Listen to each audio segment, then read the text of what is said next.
Ora daya kok drangap-drangap cangkeme kok kena.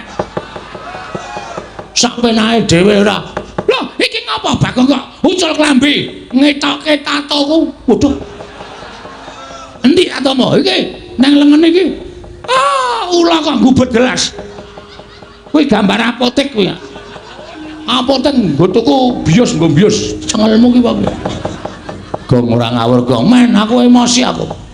Aku nanti bapak kok nganti ame dipameri Brono Picis derajat pangkat iki. Bapak iki nek gelem duwe derajat pangkat nek gelem duwe Brono Picis wis biyen-biyen tak omongi. Aku wis krasa aku. Kerawan anak-anak Pandhawa ki karang kadempel ayem, tentrem manyes. Arep 39 derajat. Ning kanane dadi ayem, dadi sejuk. Kaya ana Esa. Asik kok. Asik walik ora. Anggepe rumangsane apa? Nang barang ketekan Durna kok saka 39 derajat kok rumangsaku kaya ngedep geni dadi 45 derajat. Muntum-muntum nang ngendas. Omongane ora enak. Omongane mesti gawe geger, omongane mesti gawe kisruh. Mbok sampean ki sadar menemban. Sampean ki pendhita lho. Sampeyan ki wis gelem nganggo serban, nganggo kethu putih. Kuwi sing suci aja mung sandangamu putih tok, ning atimu ya suci ya. Atimu ya resik kok. Nek sandangamu kaya ngono kuwi tak sebutake kowe pendhita ndok bosok kowe. Jabamu putih, jeromu mambu. Ora ana gunane sampeyan dadi pendhita. Meksa karo kawula cilik, apa mbok anggap Semar ki blereng karo Brono Picis, ha? Ngene Bagong kowe aja nesu karo aku. Yen kowe iso mbujuk karo bapakmu Semar, kowe barang bakal entuk dhuwit, kowe barang bakal entuk derajat pangkat. Aku ora mendem derajat pangkat, Dur. Aku nek wis gelem duwe derajat pangkat ya wis pilihan iki wis dadi wakil rakyat aku. Saya ora gelem aku. Aku seneng berkesenian kok. Aku seneng budaya kok. Ngono. Nggo ngapa? Aku sapa sing arep mekarake kesenian, sapa sing arep akeh budaya? Apa dianggap aku blereng karo derajat pangkat Brono Picis? Ora kok. Aku urip kaya ngene iki seneng. Kowe tak omongi ya nek pancen kowe urung ngerti. Bungaing lahir karo bungaing batin ki mor misah. Ora ngerti to marane. Goblok kok. Wong ki nek ngrasake bungaing batin kuwi mesti ngrasake bungaing lahir. Ning nek wong ngrasake sing diutamake bungaing lahir, bungaing batin durung iso kejangkau. Buktine apa? Wong seneng lahir iki derajat pangkat duwe, duit akeh. Lho, ning atine urung karuan ayem. Omahe nggo nyimpen duit ben dina ben bengi ping celingak-celingmu. Nek tanggaku mbrobos kene, nek tanggaku mlumpat tembok njukuki dhitku, anane ming suudon. Mongko wong curiga kuwi dosa. Anane ming numpuk derajat pangkat, numpuk Brono Picis karo numpuk dosa. Ning wong cukup kaya aku ngene iki. Tak omongi ya, mangan sedina ping pindho tak gawe tentrem, tak gawe ayem, pancen rejekine sing gawe urip tumrap Bagong ming semono. Ning tak gawe wareg arep ajane ngintir-intir. Ning sing penting atiku seneng anakku iso mangan, bojoku iso mangan. Ora nyimpen Brono Picis kokean sak madya. Ora curiga karo kiwa tengene, ora keweden nek dibobol, ora keweden nek dicolong. Ayem matine. Ngono. Apa mbok anggap urip nang alam padang ki sing utama ki bondo donya? Ya ngono wae piye? Sabar kok, sabar kok. Watuk aku ya ora apa-apa, ora apa-apa. Tangane, mah. Tangan berita aku idu ora. Padha ora kowe. Lah nek sagedakan iki arep mboyong karo Semar dengan cara memaksa, itu Anda sudah melanggar hak asasi manusia. Anda sudah melanggar kemerdekaan setiap insan. Wah, edian. Bagong ngomongane apik tenan. Aku S8 Oh. S ki mung tekan 3, S3. Aku S8 kok. Apa kuwi? Sinten sumerep silit sapi lagi ya. Pak Toton dasmu lho. Kuwi mung ngomongane cah cilik kok nggo dagelan ora. Kula kelas kali kula keling. Kajak kula keling-keling. Hah? Aku arep mengimbangan iki karo Brana Picis nang kene salah nggon kowe. Nek kene kowe arep pamer Brana Picis boyong karo Semar, anake Rage sing ora trima. Lho, nek ngono kowe wani karo Begawan Durna. Wah, lah ora tau ndelok wayang kok. Nek ndi-ndi Bagong ora wedi karo sapa-sapa. Bagong karo Durna ya wani, karo Sengkuni ya wani, karo Duryudana ya wani, karo Pandhawa kala mangsa aku ki wani. Kowe wis tau ngerti lakon Bagong Gugat durung? Dewae tau sak asik. Nek urung ngerti nanggap. Ora mung ngenteni aku crita, tuna aku. Apik kowe gayeng, dewae morat-marit tak sikat kabeh. Lah kok mung Durna. Apa itu? Kecil macam mana? Oh sampean pamer nang kene nggawa Sata Kurawa. Kerayaan. Kerayaan. Sampean iso nyenggol Semar, boyong Semar tok peksa nang ngendi jenenge negara Ngastina. Nek gumlundung sirahe Bagong. Lho, ora lho iki serius. Yen ngono kowe wani karo Begawan Durna, sing tak wedeni apamu? Dudu nang kene, papane wong neter katiten. Ayo, metu jaba. Piye? Metu jaba. Wis sijab kok metu jaba.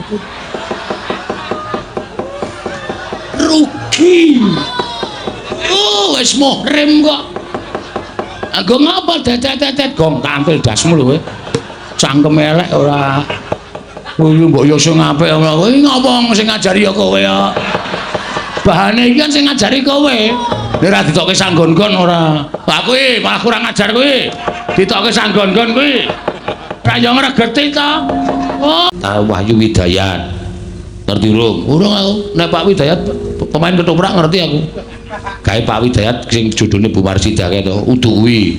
Terus Wahyu Makuta Rama. Blangkon dengkulmu mlocot kuwi. Kok iso blangkon? Makuta ya apa? Makuta kuwi agemaning sirah.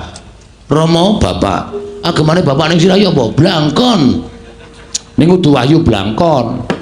Wahyu Makuta Rama hasta brata ngono kae. Bapak ki arep entuk Wahyu model kaya ngono kuwi ning dayane apa, kekuatane apa bapak ora urung ngerti. Ngono to paritane. Iya, Petruk anakku sing gagah tur sing pinter dhewe ya ming kowe. Matur suwun, Pak. Lah terus salajengipun Wahyu mau bakal tumedhak ning Karang Kadempel ndayani saking para raja Nerpati ingkang tak derekake. Ning syarate kok abot. Syarate napa, Pak?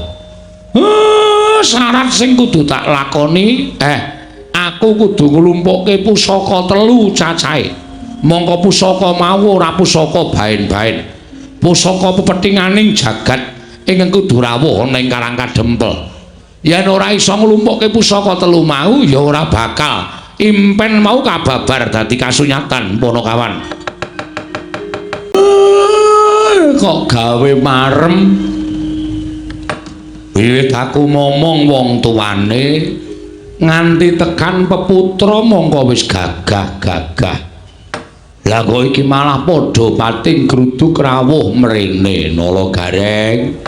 Iki ndara-ndaramu putra-putra Pandhawa padha rawuh ana ing Karang Kadempel. Wah, jan ya melu marem ya, Truk. Arep ming sak nyawang kowe. Awak dhewe yo ngerti lair Ndara Wisanggeni biyen piye. Awak dhewe yo ngerti lair Ndara Antaséna biyen piye, lair Ndara Karkaca piye, Ndara Abimanyu piye, lair Ndara Antarja piye. Saiki wis kaya ngene iki rasane kaya tuwek kae ya, Truk. Heeh. Aku kelingan jaman lair Ndara Gatotkaca biyen. Bayi abang cemplungke kawah Candra Dimuka dijedi dijer awake. Bualunge copoti kabeh, ganti wesi kabeh. Nek ngono kae robot ya, Tru. Ha ya iya. Mula nek nesu awake kaya tembaga. Oh. Awake kaya tembaga, awake dadi bualung kabeh, dadi wesi kabeh.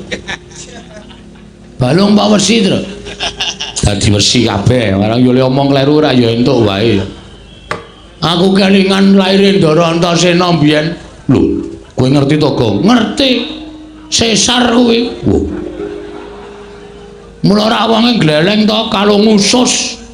Heeh. Mula ndugal kewarisan. Sing lairke Ndara biyen Ndara Antasena iki lair endi? Anu nang ngendi kuwi? Rumah sakit ngendi kono kuwi?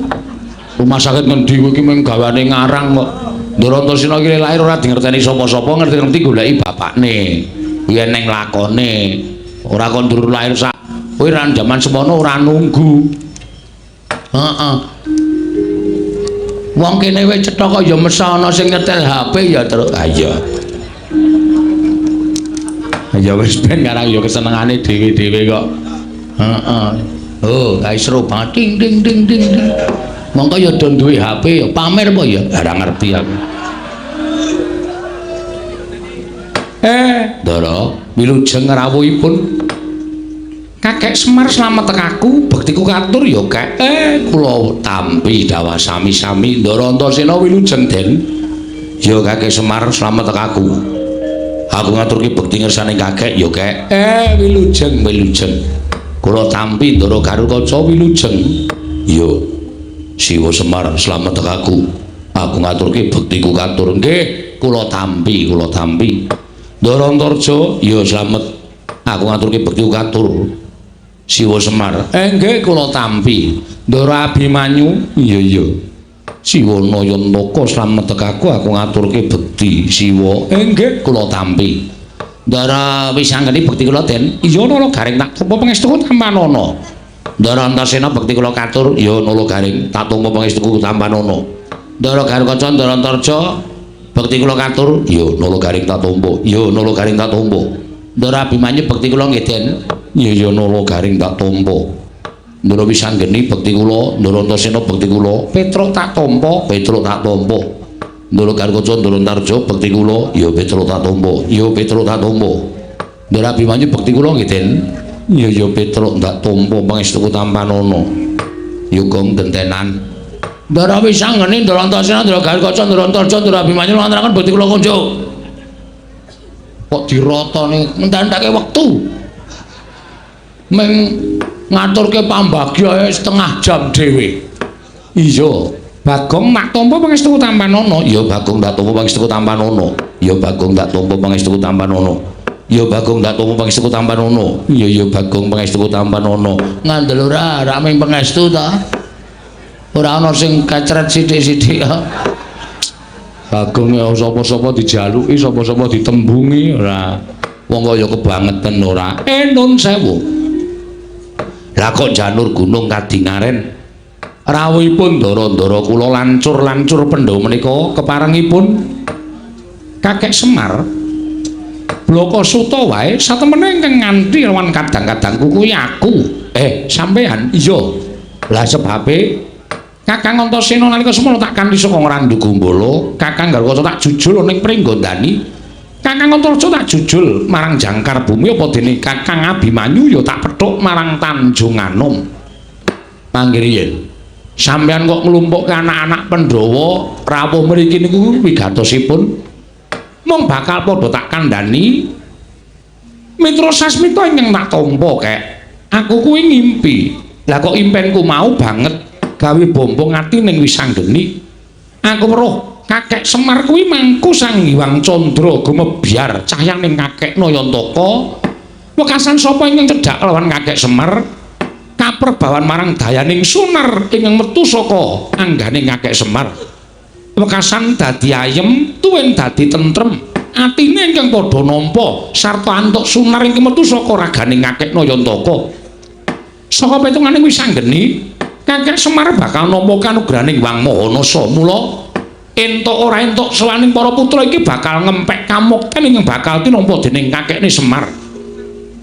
Mula banjur aku nganti lawan kadang-kadangku kabeh ingkang wigati aja nganti keri. Upama Kakek Semar pancen bakal nampa kanugrahan kabejan sarta dayaning kanugrahan mau aja mbok agem dhewe, nanging paringna marang para putra Pandhawa dimen padha melu ngempek kamukten kanugrahan ingkang bakal tinampa dening kakekne Semar.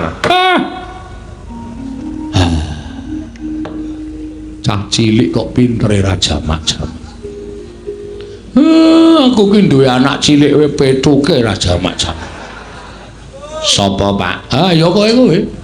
Ndara Wisanggeni iki arepe tungen to. Semene iki nom dhewe. Ning kok pintere ora jamak-jamak, ngendikane teteh, ngendikane titis, tur dasare bener karo apa sing tak gagas, bener karo apa sing tak karepake. Nggih, kula nampa. Matur banget panutan kula pepindhan ya kek sami-sami. Ning kanugrahan iki mboten ajeng isa kula gayuh. Merga syarate angel. Lho, syarate apa? Syarate kula kudu iso nglumpukke pusakaning jagat telu cacahe. Pusakaning jagat telu cacahe kuwi apa wae kek? 1 Pustaka Jamus Miang Jimat Lima Sada, angka 2 Sekar Wijaya Kesuma, angka 3 inggih menika pusaka aran Kiai Nenggala. Monggo niku angel digayuh. Niku pusakaning para priyayi, niku pusakaning para luhur. Nek kula kongkonan anak-anak kula niku mung semaguh tanpa bukti, kakehan gunung tanpa guna. Gelem mangkat, gelem makarya ning perkara kasembadan lan orane ora iso dijagake. Mula gandeng nek sampeyan kepengin ngempek kamukten utawa wahyu ingkang bakal tumedhak wonten ing Karang Kadempel, ya kudu wani mbudidaya. Kudu wani banting raga meres kinget. Mengkono kek nggih. Ya yen pancen kaya mengkono ora usah kuwatir. Aku mengko sing bakal gayuh pusaka 3 tak boyo marang Karang Kadempel. Ampun sembrono lho. Ampun gampang ngucap. Ngoten. Ucap niku dicundhukke karo kekuatan. Ucap niku dicundhukke karo kepinteran. Ucap niku dicundhukke karo kekuwataning raga lan jiwa. Merga sakniki akeh wong sing kakehan ucap ning ora dicundhukke karo kekuwatane. Wekasan ana tetembungan kokehan gluduk kurang udan. Tom kosong. Allah. Apa kok tom kosong? Tong kosong, tong kosong berbunyi nyaring ngene ya, Tru. Ayo nek cara basa Indonesia ngono kuwi. Omongan oke ning ora ana nyatane. Kene iki engko tak ngenekke kene mbel. Ora ana nyatane, ora ana. Lah niku nek sampeyan sago ya sago tenan, ning nuwun sewu nek ming kandhek wonten ing lair, mboten sah mawon mengke ndak malah ribet-ribeti. Kek aku karo Kakang Antasena yang bakal budal marang negara Ndorowati ing wigati nyuwun ngambil Sekar Wijaya Kesuma. Nek ingkang wa mboten pikantuk, aku nggawa Kakang Antasena nek perlu takon ngamuk ning negara Ndorowati. Lah niku jenenge jilih ning nganggo kekerasan kaya ngoten niku. Niku mboten prayoga. Nek iso ya dirembuk sarana becik. Tak budidaya ngrembuk sarana becik. Aku ingkang sagu ning Ndorowati. Lah terus aku ingkang sagu marang negara Ngamarta. Nyuwun ngampil Darma Kusuma supaya pusaka tak boyong marang Karang Kadempel bareng karo adhiku Abimanyu. Matur nuwun.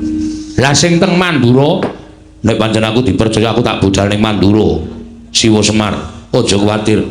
Aku bakal nyuwun ngampil senjata Nenggala. Ndara Wisanggeni kali Ndara Antasena, Ndara Garkaca kali Ndara Abimanyu. Lah sampean kok ora duwe jodoh? Iya pancen aku mung ijin. Nek kira-kira tak wenehi kanca purun mboten. Nek pancen diparengake aku gelem. Bagong kowe melu Ndara Antarja. Aku ketoke arep masuk angin ya Pak iki. Wong mau cangkeme le omong bantere ora jamak. Waras apik kok bareng entuk gawean kok masuk angin. Wong masuk angin ki ra iso ditebak. Ketoke mau waras ngerti-ngerti terus meriang terus kerokan ya pirang-pirang kowe iki ora terus ngarake aku ngono kuwi. Siji wong masuk angin, loro wong mati ora iso ditebak. Ana sing lagi tengok-tengok kepengin kedulungan wayu mejang. Ngerti-ngerti modar. Dasmu kuwi. Kowe nyemoni bapak kowe senengane ora. Mangkel aku. Wong aku ya masuk angin tenan kok mbok delok iki didemek. Terus iki bathuk iki. Oh iya panas ngono kok. Heeh. Nek kira-kira madang waras ora, Gong? Ana kuwi waras. Madang kok njur waras ora. Tergantung lawuhe. Oh, nek ming tempe ya suwe 3 dina le waras. Nek sate kambing ya karo tengah jam wis waras. Lah apa? Sate kambing. Oh iya. Lah tukoke aja kuwatir. Nek tensine munggah aku ora tanggung jawab lho. Aku ora tau ndek tensi ya, Tru. Oh. uteke ora panas. Ora bakal panas wong ora diutek aku. Ha iya. Kula suwun nek pancen pun saguh, nggih saguh mawon. Lan kula ngaturaken panuwun ingkang tanpa pepindhan. Dene ndika Ndara pun kepareng nyagahi menapa ingkang kula betahaken, muga-muga rancak samukawisipun napa sing dijanjekke dening para dewa saged tumedhak wonten ing Karang Kadempel sampeyan ngempek dayaning kanugrahan ingkang kula tampi Ndara. Iya, aku Begawan Durna Semar. Apa kowe mangling karo aku? Mboten, lha ya sawetara ora ketemu. Sing jeneng mripat tuwa niku rak kudu gagap-gagap to Premban. Loh, ya wis ora jeneng mokal wong dasare umurmu karo umurku ya wis tuwa tenan. Wilujeng Premban. Slamet tek aku Semar, niring sambikala praptaku. Salam tak engko katur marang kowe ya Semar. Nggih kula tampi, kula tampi. Premban bekti kula kunjuk. Nala gareng natampa pangestuku Tamanana. Lho nggih. Bekti kula kunjuk Premban. Oh, Petro Kancong bolong natampa pangestuku Tamanana. Lho nggih. Sangat anggen kami dadosaken jimat. Bekti kula kunjuk Penemban. Oh, Bagong iya. Pangestuku Tamanana ya, Bagong. Lho nggih, sangat anggen kami dadosaken jimat. Dipun sekecahipun anggenipun lenggah. Wis ora kurang prayoga praptaku ning Karang Kadempel. Eyang aku ngaturake bekti kunjuk. Lho, iki sapa iki? Aku wis anggeni, Eyang. Oh, wis anggeni ya putu. Pangestuku Tamanana ya wis anggeni. Tak gegem dadekake jimat. Slamet Mbah Kakung. Loh, sapa iki? Aku Antasena. Oh, Antasena putuku kowe. Pangestune Simbah Tamanana ya, Nger. Ndak gegem dadekake jimat Eyang bekti kula kunjuk. Suarane kaya Gatotkaca iki. Kasinggihan mekaten. Pangestuku Tamanana ya tetuka. Kula pendika jimat Eyang bekti kula kunjuk. Iki sapa? Kula pun Antarja. Oh iya Antarja. Pangestuku Tamanana ya Naka Baginda. Kula pendika jimat paripin dayanan ing kasantosan Eyang bekti kula kunjuk. Oh iya anu sapa iki Janaka? Sanes kula Abimanyu. Oh, Abimanyu putuku cah bagus. Pangestuku Tamanana ya Abimanyu. Kula pendika jimat paripin dayanan ing kasantosan. Wah. Durna bapakku. Aku katurake bektiku katur. Lho, Werkudara ana suarane kok ora ana wujude. Werkudara pangestune Mbah Tamanana. Niki Bagong, Mbah. Oh, setan ki ora. Kating-katinguke. Kating-katinguke. Werkudara ora ana kok suarane ana. Wah, iya. Ya, Mbah. Awaturake bahasaku kok suara gede banget suaramu kok Gong. Coba balen ana Gong. Wah, jual. Kok iso gede Gong? Mbok iki yaine gede dhewe, Truk. Mbok ora tak apa-apake lho. Ha iso. Kok iso gede dhewe aku iki gumun ya. Nuwun sewu Penemban. Rawuh ndika enten apa pigatos? Lah kok Janur gunung kadingaren rawuh enten Karang Kadempel. Oh, iki ngene ya Semar. Mlataku nang Karang Kadempel iki ora saka karepku dhewe. Nanging pancen aku diutus dening anak Prabu Duryudana supaya aku sowan ning Karang Kadempel ingkang wigati kowe tak kandhani. Kowe tak kandhani ya Semar. Kaget penggalihku dun nalika semana aku tinimbalan dening anak Prabu Ngastina. Lan aku diparingi dawuh yen to anak Prabu Ngastina nampa sasmitaning dewa, yen to jagat iki bakal ketiban kanugrahan. Wondene apa ta wujuding kanugrahan mau? Ora dingendikake dening dewa ingkang paring sasmita kalawan anak Prabu Duryudana. Nanging mung diparingi dawuh yen to Ngastina kuwi bakal saya kuncara anjayeng bawana. Yen to linenggan dening Semar Badranaya ora ketang mung tulung kedheping netra. Bebasane ora ketang mung saksi ring bawang saumuring jagung sauruping damar. Kuwi Ngastina bakal dadi negara ingkang kuncara jagat dengan keberbeken marang kumandange negara Ngastina. Mula tumuli anak Prabu Duryudana utusan karo Begawan Durna ingkang wigati sowan ning Karang Kadempel. Dene wigatine kepengin boyong kelawan kowe Semar. Mula praptaning Begawan Durna ning Karang Kadempel iki kadhake sangganing para Sata Kurawa ing wis jangkep nggawa tandu jempana joli-jolan bakal binoyong marang negara Ngastina. Ora ketang mung teleng kedheping paningal kowe rawuh ning negara Ngastina ya Semar. Kowe prapta ning negara Ngastina. Monggo anak Prabu Duryudana wis paring dawuh karo aku, Bapak Durna, menawi Semar kersa rawuh wonten ing negari Ngastina, nyuwun menapa dipun paringi. Menawi perlu nyuwun brana picis, nyuwun wujuding brana picis, hargya kencana jamrut hergeni dipun paringaken dhateng Semar Badranaya. Nyuwun pinten gerobak, pinten kereta, menawi perlu karang kadamel menika dipun guruki nganggo brana picis. Ngono ngendikane anak Prabu Duryudana. Mula Semar prataku ning papan kene kuwi ibarate kaya dene dewaning kamulyan. Ingkang bakal menehi kamulyan marang kowe lantaran anak Prabu Duryudana. Kowe rawuh sedhela wae ning negara Ngastina, balimu uripmu bakal mubra-mubru, uripmu bakal mulya, uripmu bakal ora kekurangan apa wae. Malah ngendikane anak Prabu Duryudana nek Semar gelem ning negara Ngastina sak lawase bakal pinaringan pangkat nujum paranpara ana ing Praja Ngastina, kowe bakal mukti ngawibawa Nyakrawati Mbau Denda. Omahmu ora bakal kaya ngene wujudane. Oh, Semar, kowe iki mesakake temen kok. Uripmu sarwa ngrekasa. Coba to, kowe ora ketemu aku pirang puluh taun. Mongko saka pewayanganku, kowe ora ketemu aku pirang-pirang taun kuwi bayang aku lho. Omahmu kuwi wis apik, omahmu kuwi wis becik. Ning kok panggah kaya ngene coba. Pendopo nek le pendopo, ning payone ana gendeng, ana seng, ana plastik. Apa kaya ngono kuwi wangun pendopo? Tur ing atase kowe iki abdi ning para Pandhawa, lah kok iki ra lincak biyen kae ora ganti-ganti. Nganti dilemeki triplek barang. Uripmu kok kaya ora kepenak to, Semar? Mula iki ana kalodhangan. Yen kowe gelem sowan negara Ngastina, apa kang dadi kekayaanmu bakal kasembatan. Nek perlu omah iki dimbrokke, kowe mbangun sing anyar. Bangun sing anyar. Prabaya ora saka kowe. Nanging saka negara Ngastina bakal dicukupi. Kowe pengen bangun omah wujud kaya ngapa? Omah sing kaya kepiye? Bakal kasembatan. Waton kowe gelem sowan negara Ngastina. Kowe kandha. Kowe njaluk sandangan cara kepiye? Kowe sesuweng ora mung suweng wujude lombok abang kaya ngene tok peng-pengke. Kowe nganggo suweng sakurungan jago dumadi saka inten bakale kewer-kewer kupingmu. Neng mesti bakal kelakon. Mula kan saka kowe Semar ayo ta. Aja nganti kowe mikir kaping pindho, aja nganti kowe metung-metung bola-bali.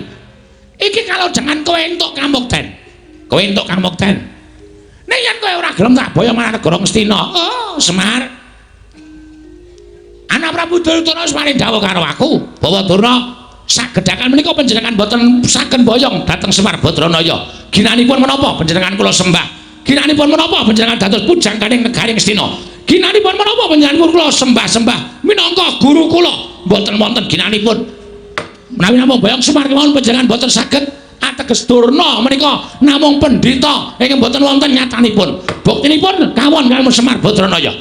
Mila tinimbangane aku kosin bali marang negara Ngastina, paripaksa aku ngruda peksa karo kowe Semar. Yen kowe ora gelem tekan negara Ngastina, tak ruda paripaksa. Bangga bakal tak rampungi, budi bakal tak sembadani. Apa sing dadi karepmu bakal tak wujuti. Rupak wani, jembar wani, padangane wani, petengane apa meneh Semar.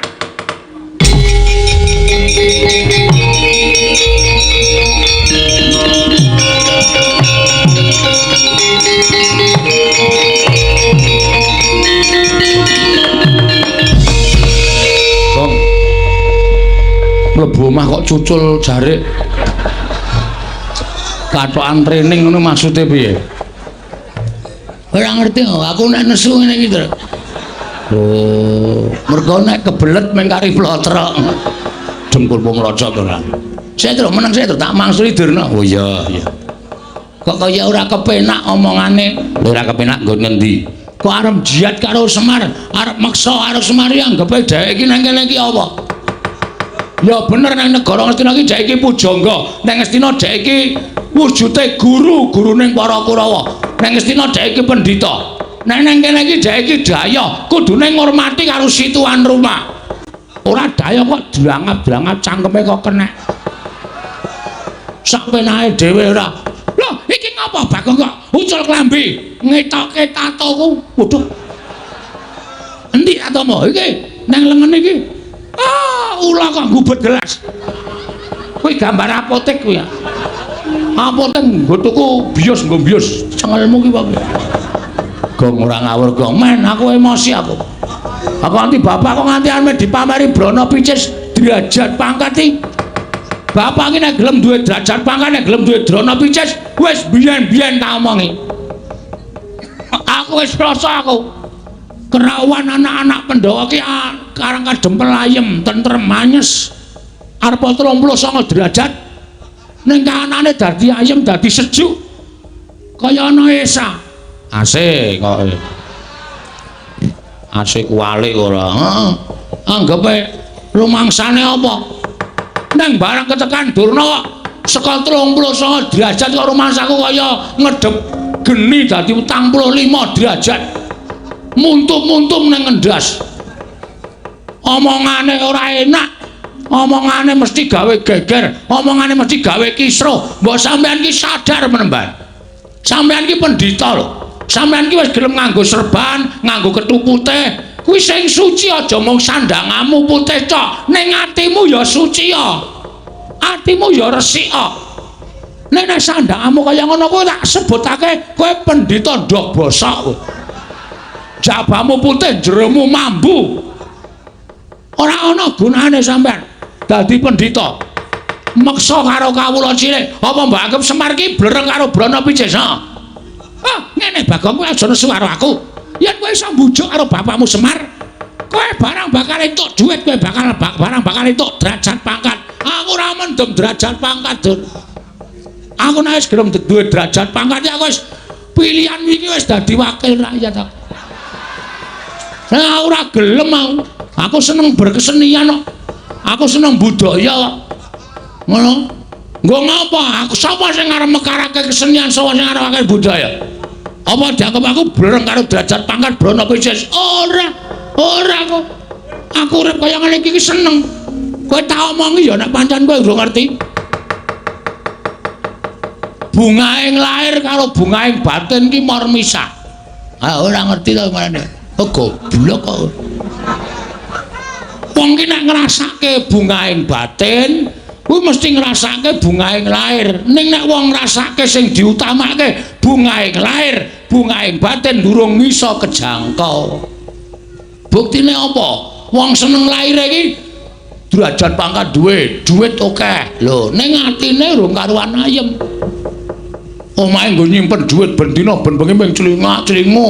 Nek tanggaku mbrobos kene, nek tanggaku mlumpat tembok njukuki dhitku, anane ming suudon. Mongko wong curiga kuwi dosa.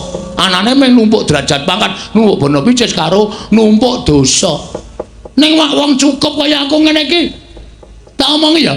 Mangan sedina ping pindho tak gawe tentrem, tak gawe ayem, pancen rejekine sing gawe urip tumrap Bagong ming semono. Ning tak gawe wareg arep jane ngintir-intir. Ning sing penting atiku seneng anakku iso mangan, bojoku iso mangan. Ora nyimpen Brana Picis kokean sak madya. Ora curiga karo kiwa tengene, ora keweden nek dibobol, ora keweden nek dicolong. Ayem matine. Ngono. Apa mbok anggap urip nang alam padang ki sing utama ki ming bondo donya. Ya ngono wae piye. Sabar kok, sabar kok. Watuk ya aku ya ora apa-apa. Tangane, mah. Tangan berita nggo idu ora. Padahal ora kowe. Lah nek sagedakan iki arep mboyong karo Semar dengan cara memaksa, itu Anda sudah melanggar hak asasi manusia. Anda sudah melanggar kemerdekaan setiap insan. Wah, edian. Bagong ngomongane apik tenan. Aku S8 Oh. S ki men tekan 3, S3. Aku S8 kok. Apa wis sinten sumerep silit tapi lagi sesuatu ya. Patoton dasmu lho kok. Kowe ngomongane cah cilik kok nggo dagelan ora. Kula kelas kali kula keling. Kacuk kula keling-keling. Heeh. Hah? Aku arep mengimbangkan iki karo Brana Picis nang kene salah nggon kowe. Nek kan kene arep pamer Brana Picis boyong karo Semar, anake ragil sing ora trima. Lho, nek ngono kowe wani karo Bagawan Durna. Wah, lah ora tau ndelok wayang kok. Nek ndi-ndi Bagong ora wedi karo sapa-sapa. Bagong karo Durna ya wani, karo Sengkuni ya wani, karo Duryudana ya wani, karo Pandhawa kala mangsa aku ki wani. Kowe wis tau ngerti lakon Bagong Gugat durung? Dewae tau sak asik. Nek urung ngerti nanggap. Ora mung ngenteni aku crita, tuna aku. Apik kowe gayeng, dewae morat-marit tak sikat kabeh. Lah kok mung Durna. Apa itu? Kecil macam mana? Oh sampean pamer nang kene nggawa Sata Kurawa. Ha keroyokan. Keroyokan. Sampeyan iso nyenggol Semar, boyong Semar tak peksa nang ngendi jenenge negara Ngastina. Nah gumlundung sirahe Bagong. Lho, ora lho iki serius. Yen ngono kowe wani karo Bagancana, sing tak wedeni apamu? Dudu nang kene, papane wong neter katinean. Ayo metu jaba. Piye? Metu jaba. Wis sijab kok metu jaba. Rugi. Oh, wis muhrim kok. Anggo ngapa dedet-dedet gong tampil dasmu lho kowe. Cangkem elek ora. Kuwi mbok yo sing apik ora kowe ngapa sing ngajari ya kowe ya. Bahane iki kan sing ngajari kowe. Nek ora ditokke sanggon-gon ora. Lah kuwi malah kurang ajar kuwi. Ditokke sanggon-gon kuwi. Ra yo ngregeti to. Oh, ora. Ayo, matu Jawa, tutut ya. Lakon makan nang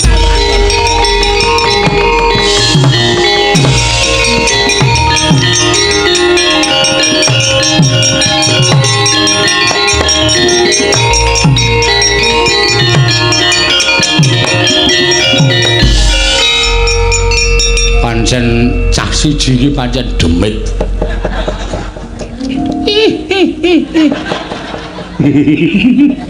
Awiran delok polahe Bagong iso guyu dhewe dunake demit ya. Lho kirik.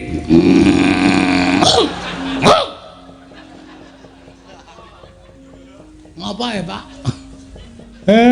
Kowe iki tak omongi to. Ha piye?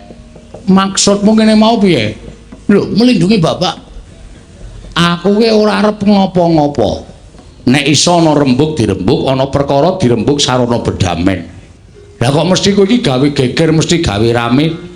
Iki nek kowe kaya ngono kuwi tak ngibarate jagung bakarane. Ha kene ana jagung mbok ditokke, Mer. Ora cah goblok ora. Jagung bakarane iki apa kuwi paribahasa, tanggung perkarane ngono lho. Kowe iki sing gawe perkara, kowe kudu nanggung perkarane.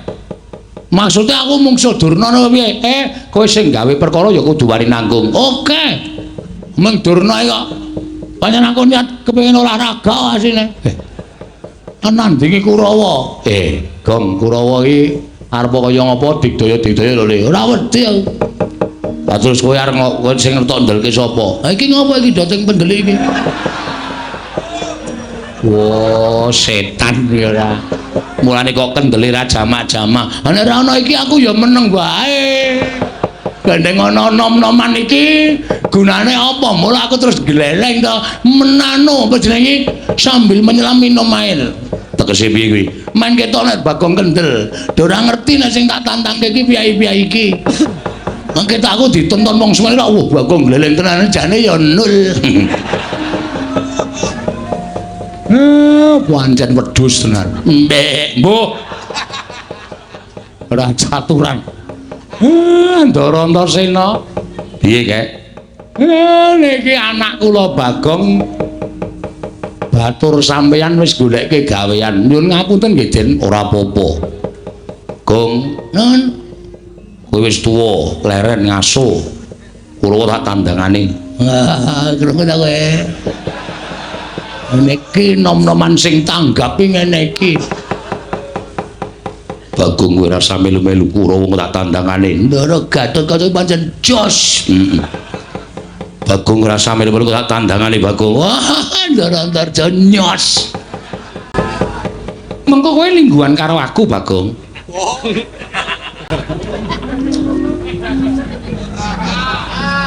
Piye, Gong? Iki ra patek otop iki. kancane do nyambut gawe engko lungguhan karo aku Bang apa mung paitan bokong lho paitan bokong piye lungguhan iki ra mung paitan bokong to wah mbok temandang aku ki nek temandang sing tak nggo jagan ming Kakang Antasena mau Kakang Antasena wis saguh ngewangi kowe ya wis ben Kakang Antasena Kurawa 100 ki rasa dadang nganggo Kakang Garaca rasa dadang nganggo Kakang Antarja kakangku Bambung Antasena iki nganu iso ngrampungi perkara ya Kang mbuh kok mbuh apa mbok sing sopan iki aku arep dikaya ngene iki ya anak satriya anake Bapak Werkudara tok bambung-bambungke oh senengane ora kurang ajar karo kakangne kok Bambung Antasena sing berani kocluk Antasena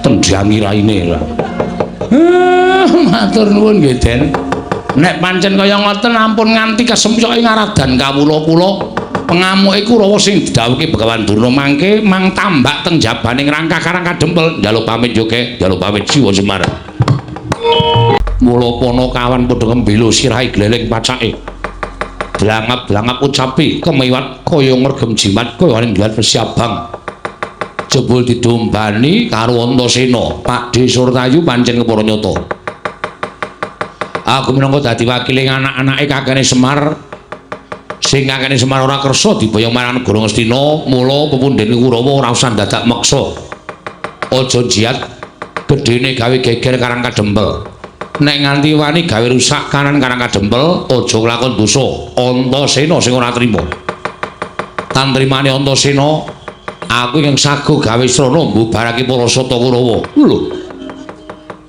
bayi wingi sore wani nantang karo wong tuwa apa bapamu ora iso mboyong Semar luwung boyo tak tekati besmi marang karang kadempel luwe-luwe karep besmi marang karang kadempel kawula karang kadempel sing ora ngerti kentang iki muling lakon pojok plereting kahanan bakal kasempyoki ngaradan Pakde Surtayu kundulura yen aku ora gelem bali aja takon dosa aku yang balekake marang Pakde Surtayu pecah dadamu gletho siramu Pakde Surtayu ayo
sore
wedok pecah sirahmu. Waduh, kleru len jupuk aku. Tak kira nek glugu garek Kartomarma hancur. Wah, pinter kowe nggih. Kurawa semantri ajeng kula ceblokke kabeh. Tak ceblokke maksude kula dudutane saka njero bumi. Iso wae. Saken apa? Iso. Ngamot ambekan. Wis, pun. Meneng wae yo. Nggih. Ngamot ambekan sing tenanan, ngamot ambekan kok omong.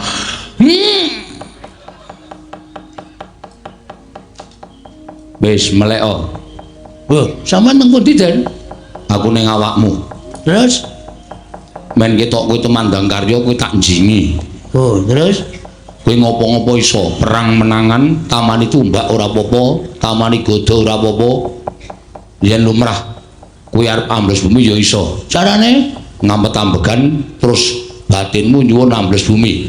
Bathukmu templekno lemah engko ora bablas. Bablas sak nyawane ora. Iki serius lho, iki ora guyon lho. Iya, ora guyon. Cobane ora.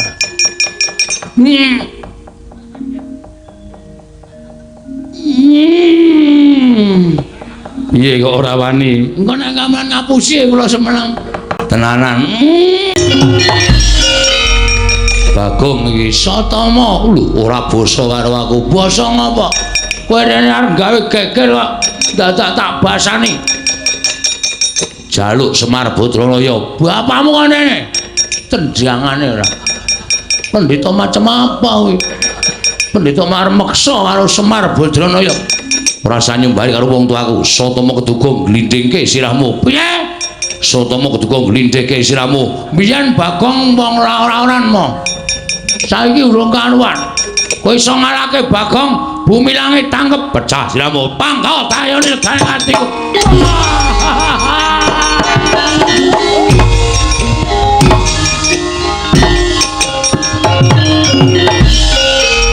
Ngomeng tanganmu. Ayo, nya. Wih, jan. Ora edan iki serius iki. Mudhar kowe, mudhar apa? Ya, leno pangedawak cacake kalonjana. Nggo ngopo? Nggo makane kowe. Wah, setan. Aja pamer. Ketiban tumbak, endi tumbakmu urung dicupuke.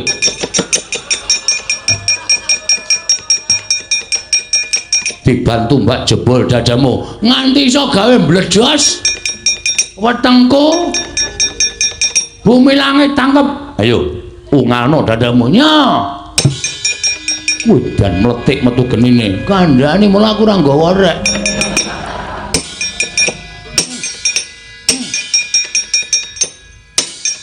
Kowe ngapain nang ngene reng? Ora apa-apa ndelok kowe. Hati-hati ngondak kena pegaman, nganti kowe kena gaman tak nyemelangi to. Aku nek perang biasa tak tambi omong-omongan ngene iki kok reng. Asale canggleleng kok ya. Terus barang nanti ngono nganti ana apa-apa dipenake mah. Dian ki menungso apa iki? Menungso apa? Wis ora apa-apa to, diamu dadi kono mati.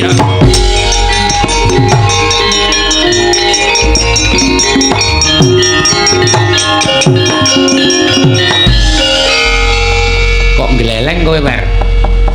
Tumbak ditutuke cengel kok tang tang tang tang. Cah ampo. Ora sak gumun. Butuh tela ora? Oh, butuh tela napa? Golekke. Kang, Kang. Wedian. Kang. Rasa wedi, aku kira apa-apa. Santai wae to. Tak goleki mayit wedok apa? Mah.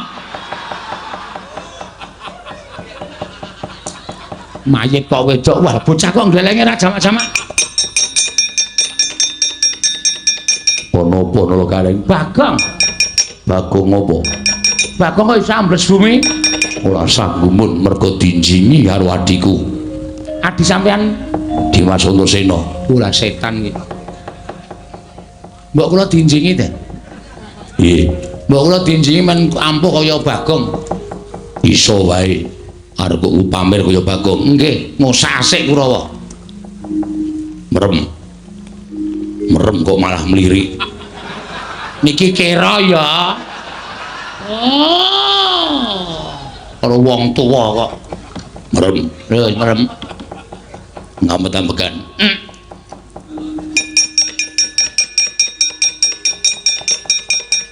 Wis melek. Sampeyan teng pundi? Aku ning awakmu. Kuwi lah. Terus kekuatane maburo. Carane sikile getruk lemah ping 3.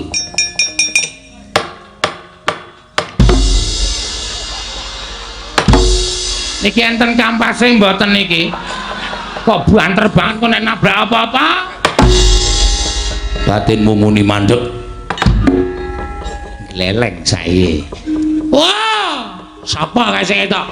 Durma Gati Timblis dasmu.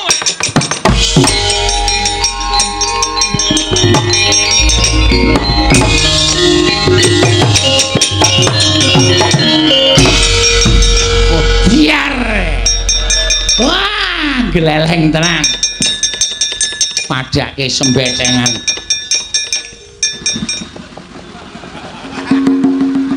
Kok aleman rek. Lek tuku gas nendi? Gas matamu ora. Iki lho delok iki lho. Iki aku iso nek di atas tanah itu bisa. Mumpul sithik, Pak. Wah. Golek kolah ra ono gendenge. Arep ngopo? Ngincen kaya. Sempatan nih.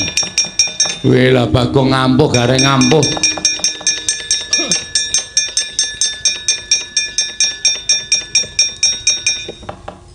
Kula digawe kaya kaya. Digawe piye? Gawe kaya gareng kali Bagong. Aku isaku ping ambles bumi, monggo ambles bumi wis dinggoni Bagong. Monggo Bagong tak jake gelut ning ndron bumi. Merem. Kula iso kaya sampean iso nyembur kaya ula to? Iso. Wonten iso mati wonge, mati. Wah, iku wis apik. Merem apa-apakan.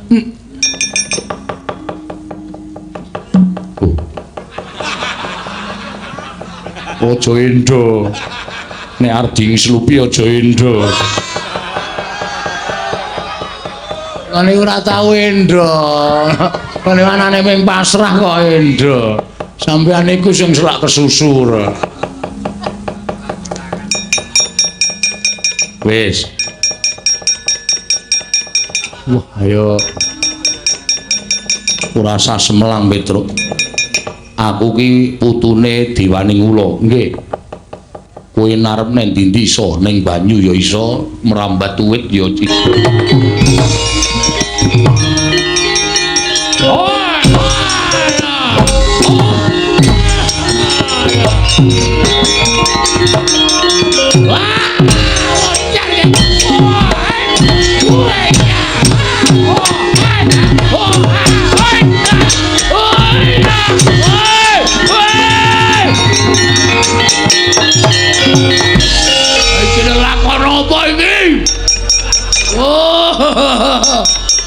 Kapokmu kapan?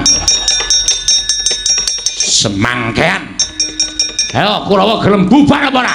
Ora gelem bubar, ajar anak-anak Semar legane. Kon Nimblis? Kon Nimblis apa piye? Mutiar. Oh, kapokmu kapan kowe? Kowe ngapa ya, Truk? Oh, kowe iki senenge cah kurang ajar. Gong, napa iki kilene nandur iki tenanan. Kok ambles bumi nggawa kantong gandum. Telone wong tok pethiki tok wadahi iki piye?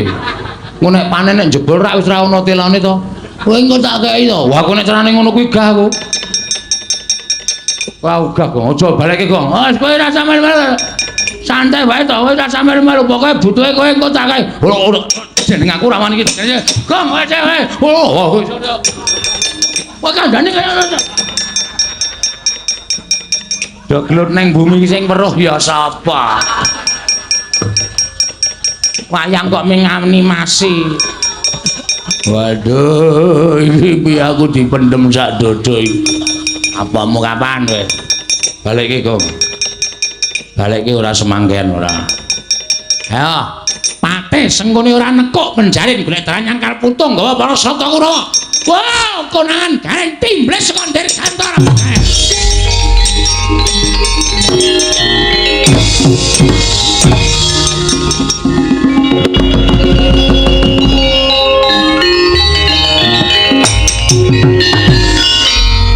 Solare entek apa ya iki? Kae ora gelem banter ya.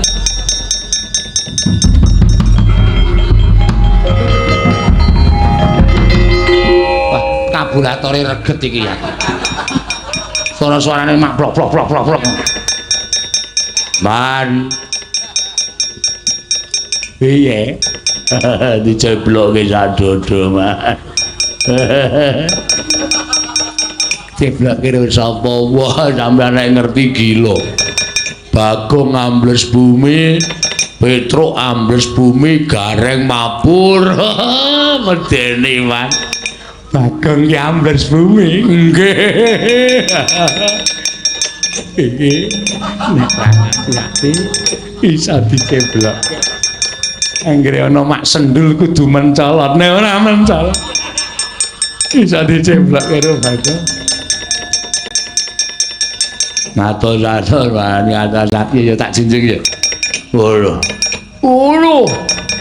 Wah. Bagong keceron iki lene blok. Ning nancep ke mempeng banget iki. Didudut kok angel, Mas. Mbok coba didoni.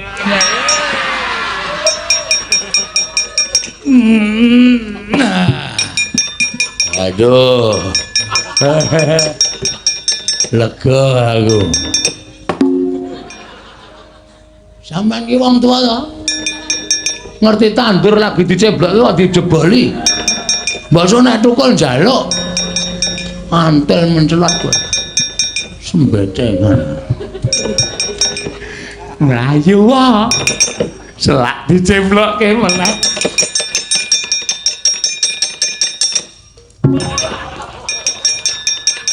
Padha men katot-katoke sak.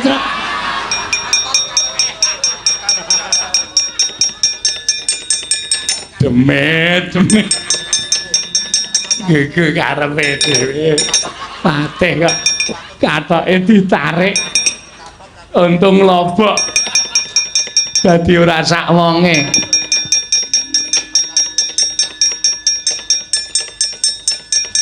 Balik iki, Gong. Moh. Ukuran 3-4. Wah iya. Nek kowe lemu ya ora sedeng, ayo tak bedah. Santai wae sambung kain liyane. Kardinal. Waduh. Kardinal kok mempenge ra jamak-jamak ora. Lho, keterangane katut sak kathoke jero. Ha iya. Sengkone iki pate kok kathoke jero rendan. Rendan piye? Kaya saringan tahu lho. Ora nyanyi dangdut ya mbok ora ngerti ora. Senengane werna-werna.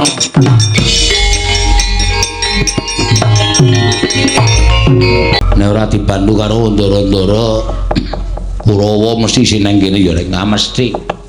Nek ya paling berpartisipasi meng aku lho. Ah iya ta, lho gua Dursasana tak ajar timblis. Heeh. Wah seneng aku. Aku ora arep matur ndara Garukaca nek wis rampung masalah ben nang kene terus. Lho. Nang ngono terus piye? Maksude ben nang awakku terus. Dadi aku iso mabur tekan ndi ora kok mung tekan semene tok.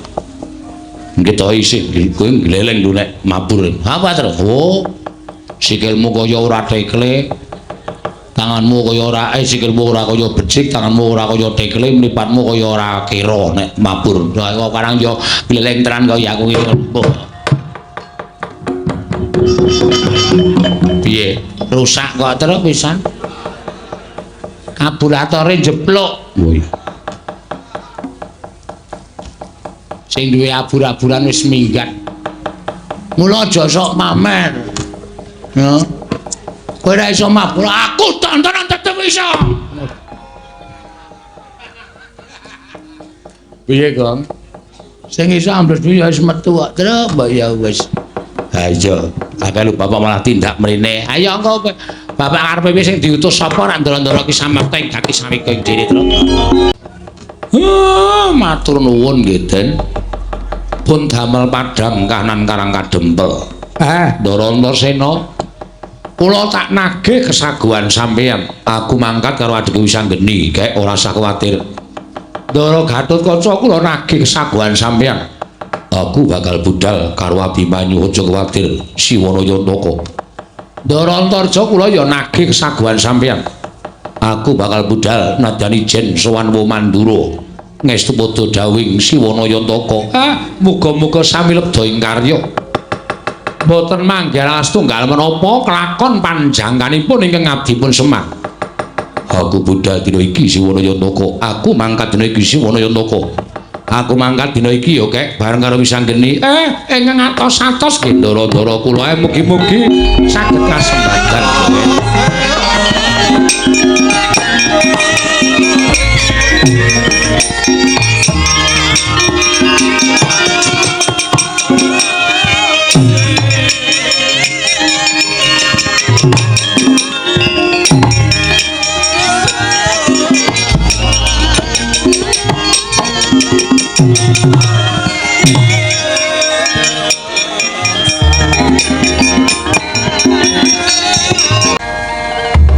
Ya jagat mangestu karo wayah bener jagat. Gawe kaget iki kaya ora pangling. Suwane Atmat Jakunder Sila Geni Wisanggeni padha kanthi raja sak pratamu kulup. Tansah pinanganing ngawidadan niring sambi kalawa prataku ana ing Dwarawati. Kemarin ngaturake sembah sumenging pangabektiku kunjuk ngersaning Prabu Dwaraka. Ya kulup ndak tampa. Ora liwat pangestu ning wakmu ing Dwarawati Tampanana. Ndak gegem dadiake jimat. Anak lanang Antasena padha raja sak pratamu nggih. Pangestune Pakdhe wilujeng sowanku Pakdhe. Aku ngaturke sembah kunjuk ya Pakdhe. Ya kula Antasena ndak tampa. Pangestu ning wong tuwa Tampanana ndak gegem dadiake jimat. Anggir Wisanggeni. Katuran karaharjan rawuhipun nggih. Paman Setyaki slamet tekaku ngaturke bektiku kunjuk ya paman. Kula tampi dawa sami-sami. Anggir Antasena wilujeng rawuhipun Mak Cilik garpa ruji slamet tekaku. Aku ngaturke sembahku katur ya Mak Cilik. Kula tampi dawa sami-sami. Raden kekalih dipun sengecaken anggenipun lenggah. Siwa mati Udawa ya. Kaya ora kepenak praptaku wa. Pakdhe Pati Udawa ya. Kaya ora kepenak sowanku ning negara Dwarawati Pakdhe Wisanggeni. Siwa Dwarawati ana dawuh sumengko pengawak Bojran Damar Sasi Gita namung wigati. Sengkan-sengkan sowanmu ing datan Papapoyan ana wigati apa kulup mara gage matur marang wakmu ing Dwarawati. Setemene ngene wae. Sowanku ngersani Prabu Dwarawati mau ora liya saka keparenging Kakang utawa Siwa Badranaya. Ing nalika semono aku budal saka ing Sula Geni sowan marang ngersaning Kakek Semar. Apa to sababe dene aku sowan marang ngersaning Kakek Semar? Sabab aku mituruti parampitaning dewa lumantar pasumpenan ing wis dak tampa.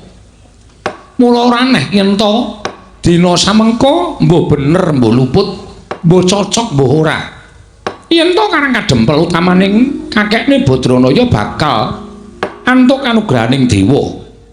Wong dene kanugrahan mau bakal dayane bakal dirasakake mring sagung para kawula sak negara Ngamarta, munggah ing para putra munggah meneh para pepundhen Pandhawa. Ya mung nalika semono ngendikaning kakekne Semar, nggone bakal kedurungan wahyu mau ora bakal kelakon lamun ora ana pambiyantuning Siwa Dwarawati.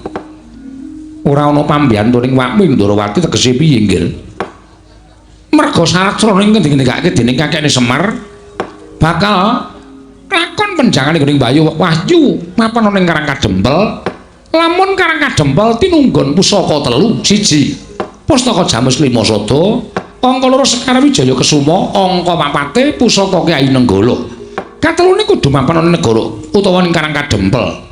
Mula tumuli aku semaga lawan kakekne Badranaya, aku ingkang nyuwun ya kuwi Sekar Wijaya Kesuma ngersaning Kanjeng Wahing Dwarawati.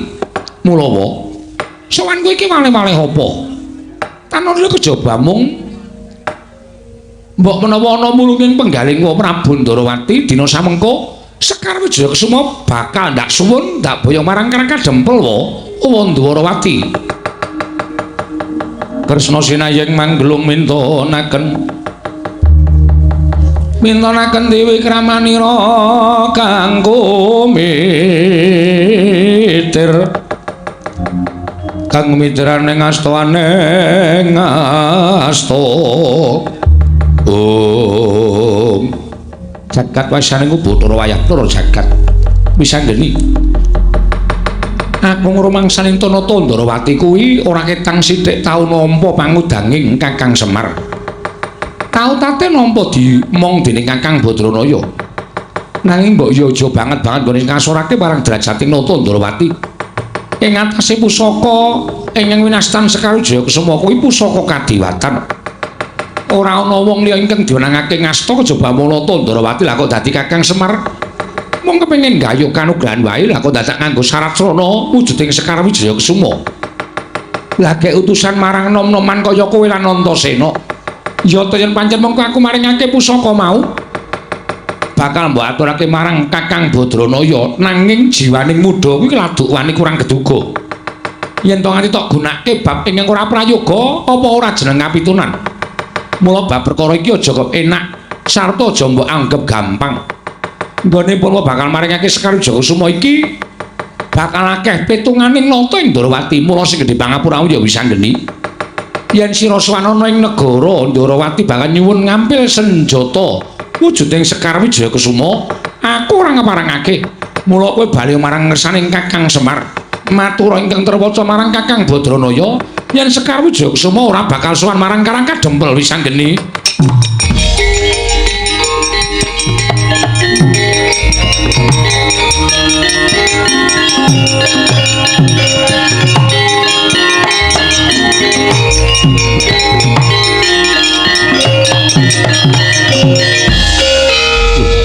Antasena Wadi lha kok dadi banjur sumaronong suwan menyaket kelawan makming Ndarawati Bloko Suta blakotang terus terang sing rembugan wisanggeni nek ana ribete lelakon iki sing tanggung jawab Antasena sirmu piye lha kok dadi kaya sugal ucapmu marang makming Ndarawati ming padhe gelem maringake Sekar Wijayakusuma apa ora lho yen aku gelem maringake Ndarawati tentrem aku ora gelem maringake Sekar Wijayakusuma apa kelakon dosa Antasena ngamuk ana negara Ndarawati Siwa Ndarawati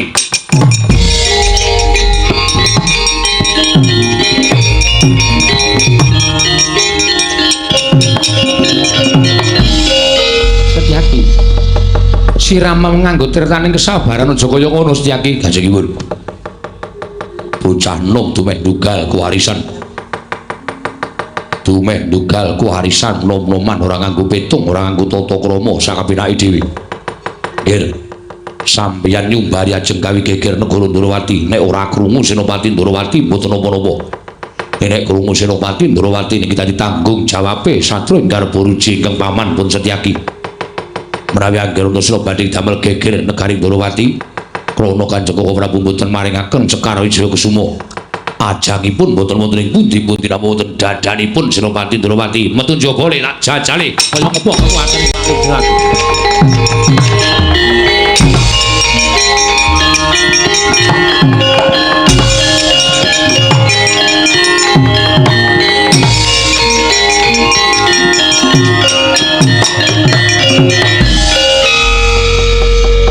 ayo wong jeneng bocah nom mula pendak-pendak kagol kogelan atine mesti tanpa nganggo pitung sing dawa tanpa digelar lan digulung udawa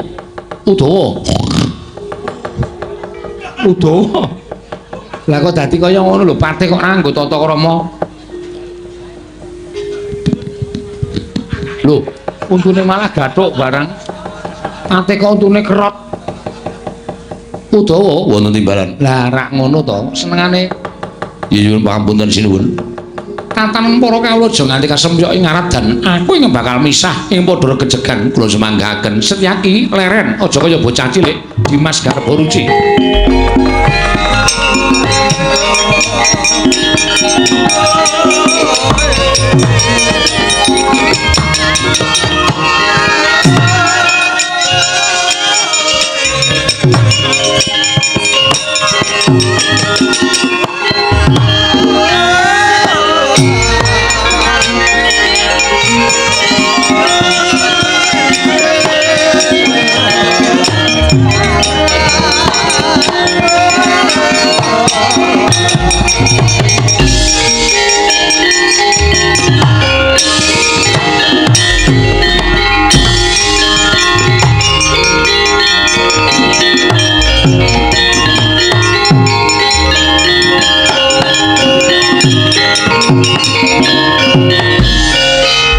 Keperanggul mungging ayuda kebapak bawatnya bentar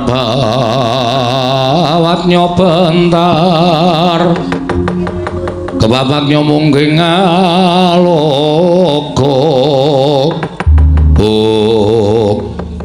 nggih kula menika tiyang sepuh masinipun kula mboten badhe ngladosi dhateng jengandika Anggir Antasena lek wis ora sandadakaken gunung tanpa guna. Majile wis nampa penantange anakmu Antasena saiki didajal. Nek pancen sampeyan majlis iso ngalahke Antasena, aku mundur karo Wisanggeni ora sida nyuwun Sekar Wijayakusuma. Ning kok sok baline. Nek aku iso ngasurake majlis garba ruci, Siwa Ndarawati kudu maringake Sekar Wijayakusuma. Nggih. Kula menika nate boten kaliyan ingkang Rama.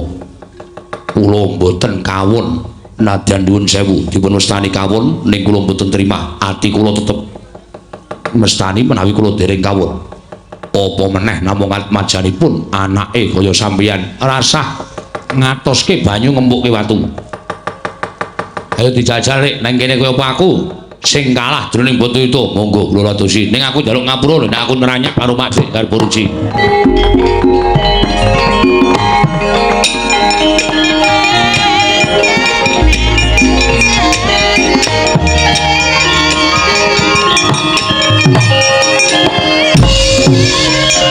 Ojo indole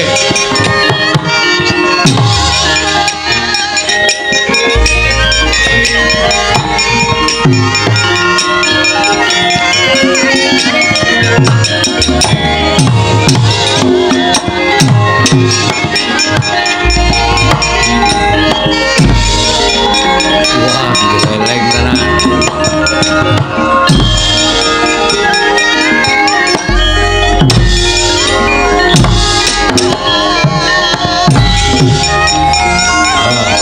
anjing ngene iki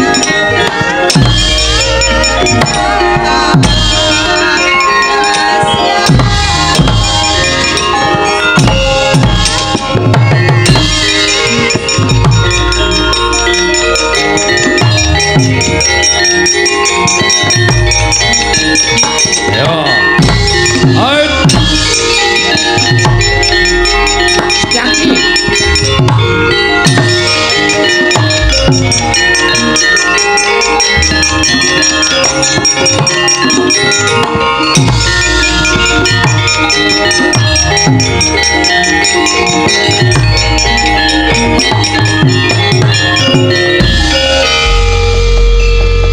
wong gerang-gerang kok gelut kok kaya cacilik menguleng-ulengan gelut ki ya jotosan iki padha-padha ampuhe ngene iki ya Dik Majelis Setyaki tak jotos ya ora apa-apa aku dijotos Majelis Setyaki ya ming kaya dicokot semut kula dipun jotos Anggir Antasena namung kadosipun cocok idum aku dijotos Majelis Setyaki kaya ming didumuk kula dipun jotos Anggir Antasena kaya dipijeti prawan aku dijotos Majelis Setyaki dipijeti rondo lho iki kok tekan wong wedok-wedok iki ngopo to ampuh kabeh wis to ampuh kabeh Setyaki ya didaya Antasena ya ampuh ning tetep aku ngamuk nek pancen Siwa Ndarawati ora maringake Sekar Wijayakusuma Antasena piye upama tak gondeli mesti kowe bakal gawe kekir negara Ndarawati kang mangkono ora bakal prayoga dadiane heeh nek nganti mengko bapakmu krungu malah ora karo-karuan to mestine ngono Sekar Wijayakusuma temanono tenane Pak Dik iya tenan gawanan ning Karang Kadempel bakal marep ning Karang Kadempel uga. Mengko nganti pusaka iki digawe bab sing ora prayoga marang Kakang Semar Badranaya. Aku ora nrimake lho Antasena, ora ming Pakde. Aku ya ora nrimake. Mula sampean ana mangkat to ning Karang Kadempel ya matur nuwun wis anggene endi. Mengko wis anggene bakal sumusul marang kowe Ger ya.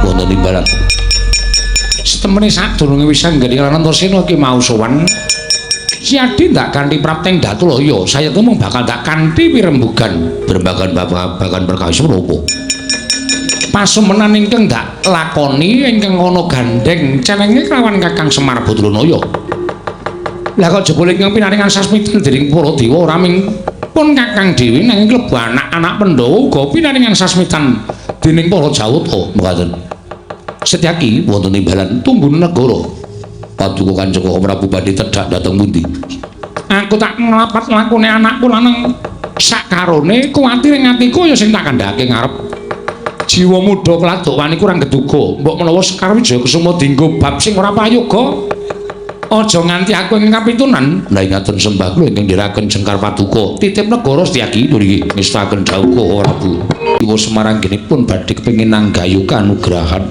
nanging kedah wonten syarat serananipun mboten sanes kejawi namung kempalipun pusaka tetiga Sekar Wijaya Kusuma pustaka Jamus Miang Jimat Klimasada sartanipun Kyai Nenggala mongko sak mangke Abimanyu pinitados dening Siwa Badranaya supados munjuk atur ngersa paduka Kanjeng Prabu ingkang migados badhe nyuwun ngambil wujuding pustaka Jamus Klimasada mugi keparenga sak mangke badhe kula boyong wonten ing Karang Kadempel wa Prabu Darma Kusuma mangkah anggra sesumbar lindha pame gonceng kumaludhok kuntur ketop lumembak penyugang kumambang dosang Wisnu Bathara kang anjok saking wiyadi Abimanyu ora kok jeneng wakmu ing Amarta bakal awol maringake pustaka Jamus Miang Jimat Klimasada nanging teko Andupara sira kulup pinaringan pangandikan saka Kakang Semar yen to bakal nggayu kanugrahan syarat seranane kudu pustaka Jamus Klimasada prapteng Karang Kadempel apa jeneng ora luwih prayoga lamun sira kulup nyuwun priksa marang Kakang Badranaya wahyu mawarane apa sarta pigunane kepiye teka sira kulup atmajaku Tanjung Anom dinuta dening Kakang Badranaya tumuli budal ngadhep ana wakmu ing Amarta nanging ora nyuwun pituduh marang Kakang Badranaya kanthi cara mengkono mau apa kira-kira pun ing Amarta bisa kumandel kapercayane marang sira kulup sakarone mula sing gedhe pangapura lamun pun ora bakal maringake pustaka Jamus Miang Jimat Klimasada nggir Tanjung Anom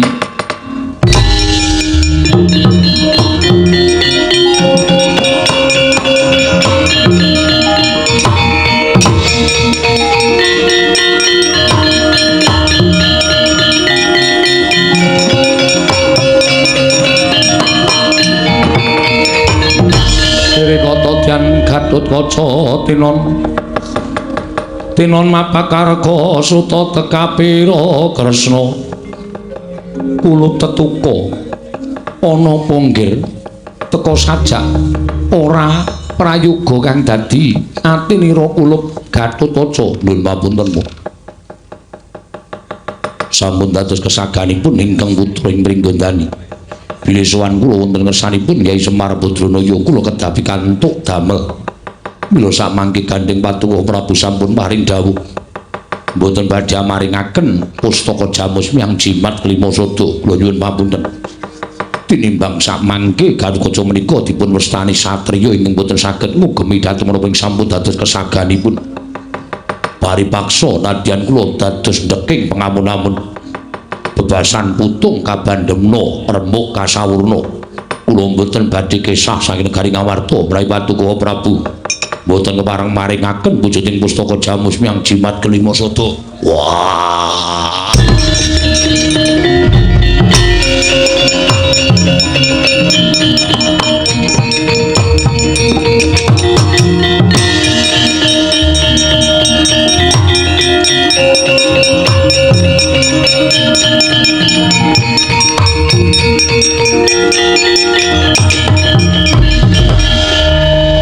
Mampun tenamet sang Klimantabi tirebena iki lho dene demawaing nawang tuwak Koko Prabu mboten ateges kula panika badhe kumawantun dhateng dawuh paduka Kanjeng Koko Prabu namung ngemutana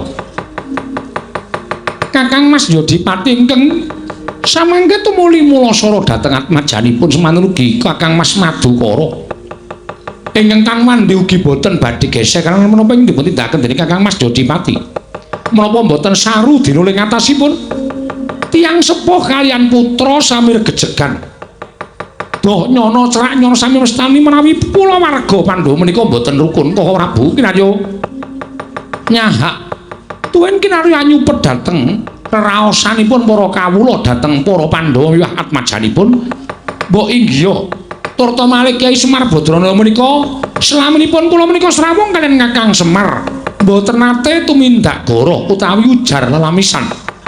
Mbok menawi menapa ing dipun tindakaken Kyai Semar menika kala wau pancen saestu badhe anyadong kanugrahaning dewa Koko Prabu.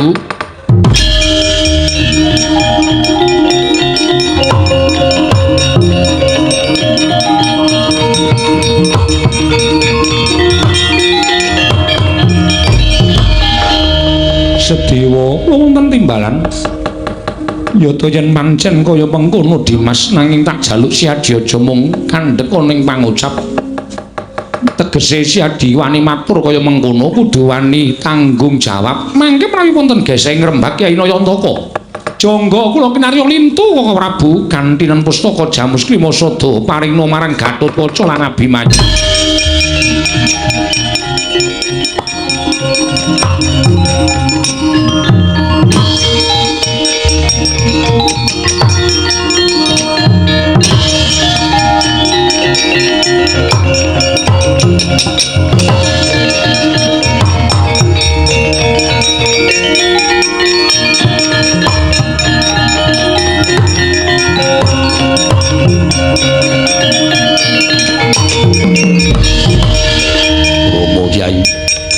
Nyuwun pamunten mboten badhe wantun kaliyan pepunden Pandhawa nanging ngawrat nemban dawuhipun Kyai Semar Badranaya inggih Siwa Nayantaka menawi ngantos mboten pikantuk damel menapa mboten lingsem Rama Kyai kagungan putra ingkang mencla-mencle gunemane kaya banyu tumempang godhong sente cangkeme.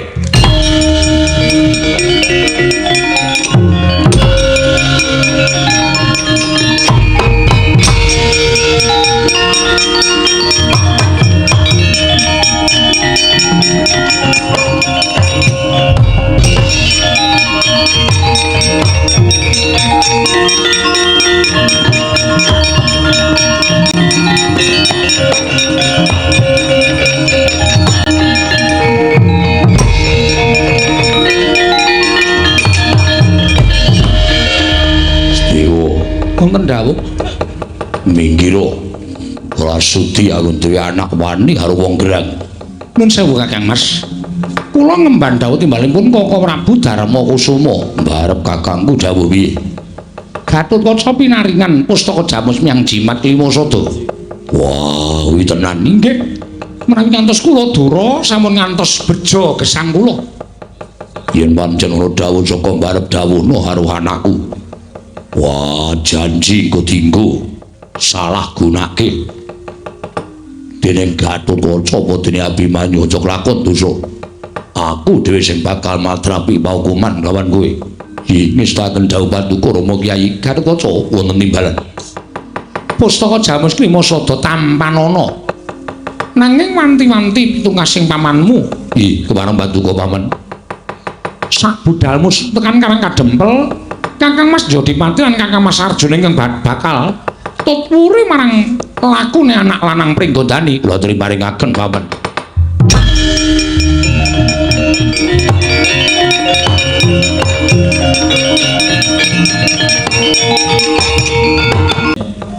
Prabu kula ingkang sowan. Eneng apa? Lah kok dadi janur gunung kadingaren Sirat Majaku jangkar bumi sowan ning Mandura. Wale-wale menapa? Sowan menika sak mboten saking pikajengan kula piyambak namung dapur dipunutus dening Siwa Semar Badranaya. Lho. Kakang Semar utusan lawan Atmajaku jangkar bumi kasinggihan mekaten. Wigatine mugi dados ing kawuningan bilih Siwanaya Antaka anyur nyadhong kanugrahaning Jawata ingkang sakmangke kegiatanipun kanugrahan menika kala wau badhe andayani tumraping negari Ngamarta miwah pepundhen Pandhawa. Nanging ngendinipun Ki Semar Badranaya sedaya menika saged kelampahan menawi saking pambiyantu Paduka Kanjeng Prabu Mandura. Lho. Pambiyantuku piye? Krana syaratipun kedah ngempalaken pusaka 3 cacahipun. Pustaka Jamus Klima Sada Sekar Wijaya Kesuma lan Kyai Nenggala wa sowan kula dipuntus dening Ki Siwa Semar Badranaya supados nyuwun ngambil pusaka Kyai Nenggala badhe kula boyong wonten ing Karang Kadempel. Piye?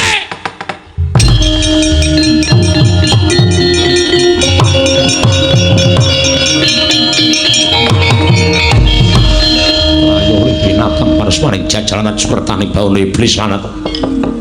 Antarja wonten timbalan. Lah kok wani-wanine?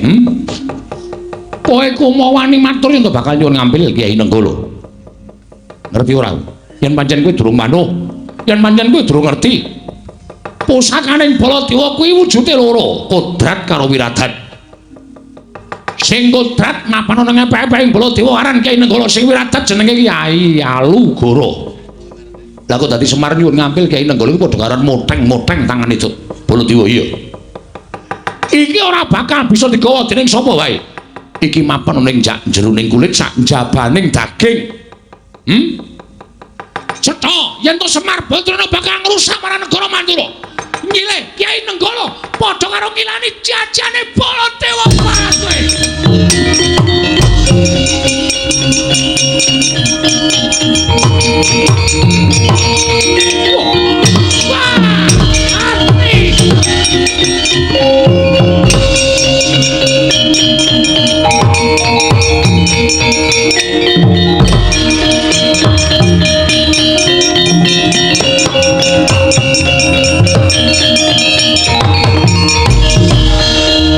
Maning jajalan Prabu mestine Antarja wedi karo Ralindra Mandura nanging ibarate aku kuwi menungsa sing kedunungan rasa lha kok dadi malah kung sira ngendarat marang Antarja babu apa dikira aku wedi karo Nata Mandura. Ayo dijajal anak Jodipati karo Ralindra Mandura menang sapa ning kene ditemtokke Antarja.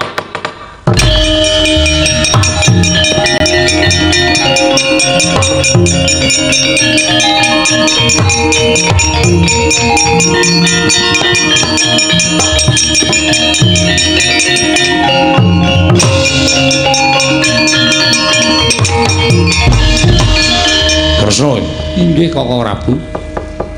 Kula ingkang rayeng Ndarawati. Sirmu piye karepmu piye? Ayo kene. Antarja iki maju ngarep aku kene. Jejeki raine parat menungso tatanan. Lah kok dadi wani barang nyilih pusaka Kyai Nenggala. Monggo dheweke iki ora weruh yen to Kyai Nenggala iki mapan ana ing sanjabaning daging sajroning kulit. Kowe ora iso digawa dening sapa wae. Sing iso digawa dening sapa wae iki mung Kyai Alugara. Kuwi wae ora setengah titah iso mboyong pusakaning ingsun. Lah kok dadi arep disilih karo Semar. Memek mripate Semar. Diapure derajate ngaceplek kok dadak nyilih Kyai Nenggala karo ngopo? Kakang Prabu kula nyuwun mapunten sampun ngantos duka. Nyatanipun Antarja menika kepara saestu dipunutus dening Kyai Semar. Lan kula caosi prisa Kakang Semar nembe nyadhong kanugrahaning Hyang Mahanasa. Mongko sekawit pisanggering Anantasena ugi sowan wonten negaring Ndarawati nyuwun ngambil Sekar Wijaya Kusuma.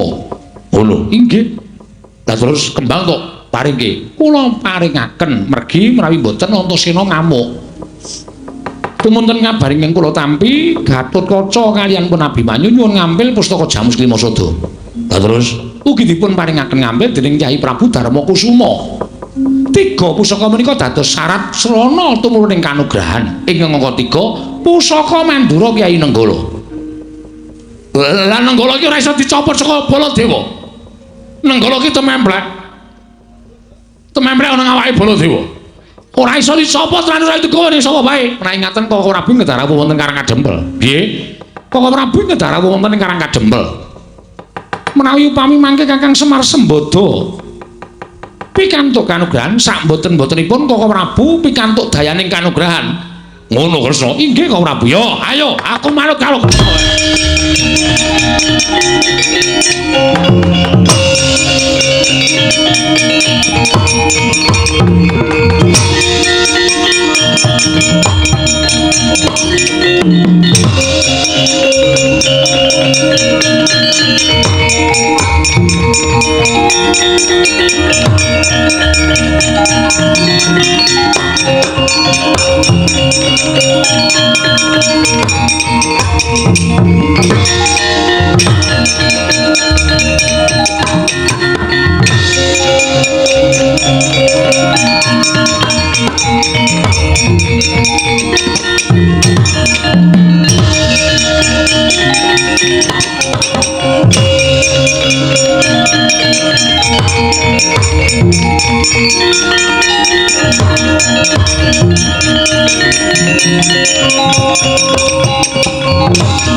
Pandhawa myuk gumulung mangung sireng sata Kurawa kambahungke ing Kakang Semar.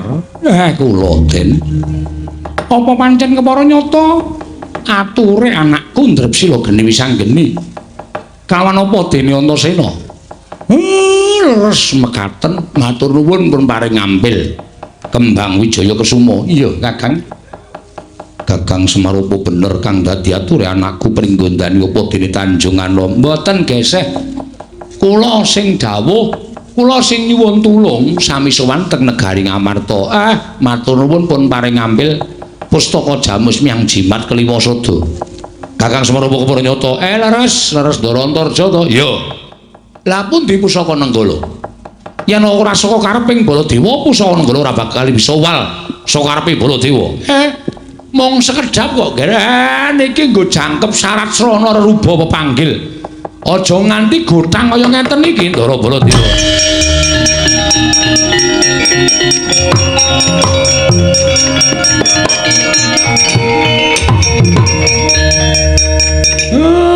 Matur sembah nuwun. Pun disuwuk saderenge kula dodok. Wis tak aturake. Nggih Den, nggih. Matur suwun. Lah kula niki mung manut karo kersaning sing kuwasa sing paring sasmita kalawan ingkang abdipun Semar. Kula dhewe ya ora ngerti tulus ken pripun gandeng pusaka wis mlumpuk kaya ngeten iki kula ken pripun. Muga-muga dewa ora mblenjani menapa sing didhawuhke kalipun Semar Badrana. Kilak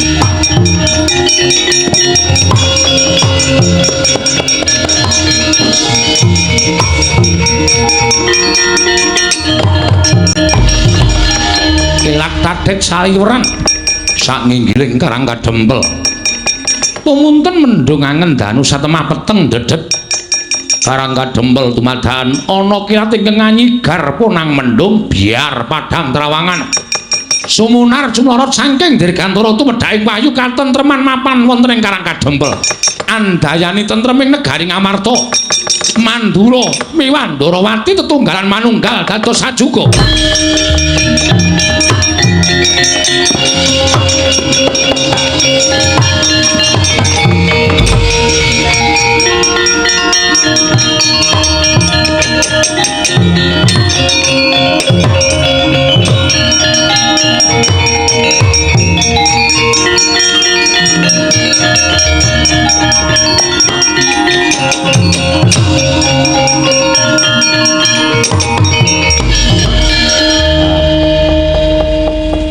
ternyata hus dewa mboten selak jumbo kalian apa sing didhawuhke kalih kula sinartan kilat tatit sesautan mendung ingkang kaya badhe dados jawah ning tumunten dados padang ingkang satemah andayani tentrem raosing manahipun ing abdipun Semar mbok menawi menika ingkang winastan wayu katentreman tentrem menika mugi dayanana dhateng negari Ngamarta Ndarawati lan Mandura niring sambikala boten manggilangan setunggal menapa tentrem laire tentrem ya batine tentrem kawulane tentrem nara prajane sedaya tetunggalan manunggal sayuk rukun sayek saka kapti tunggal cipta rasa karsa lan karyane Ndara